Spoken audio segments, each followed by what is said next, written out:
اما بعد فاعوذ باللہ من الشیطان الرجیم بسم اللہ الرحمن الرحیم۔ ناظرین، نبی علیہ السلام نے ارشاد فرمایا،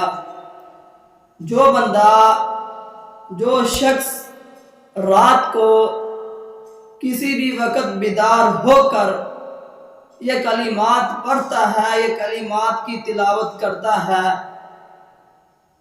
یہ کلمات پڑھنے کے بعد وہ جو بھی دعا کرے اللہ رب العزت اس کی دعا کو قبول فرماتے ہیں۔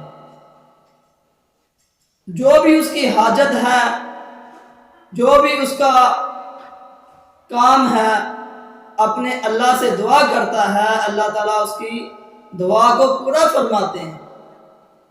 اور پیارے آقا نے فرمایا، اگر وہ نماز کا بھی اہتمام کرے، وضو کر کے اللہ کے سامنے سجدہ ریز ہو جائے، اللہ تعالیٰ اس کی دعا، اس کی نماز کو بھی قبول فرماتے ہیں۔ تو وہ دعا کیا ہے؟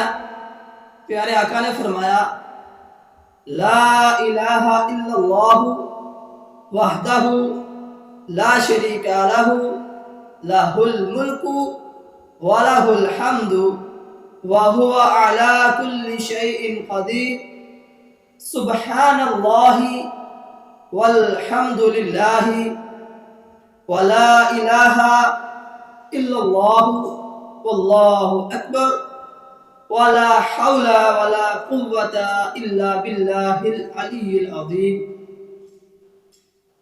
رب اغفر لی۔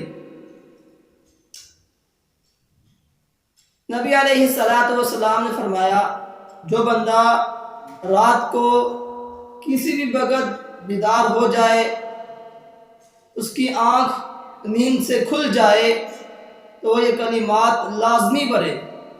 یہ کلمات پڑھنے سے اس کی جو بھی حاجات ہوں گی اللہ تعالیٰ اس کو پورا فرمائیں گے۔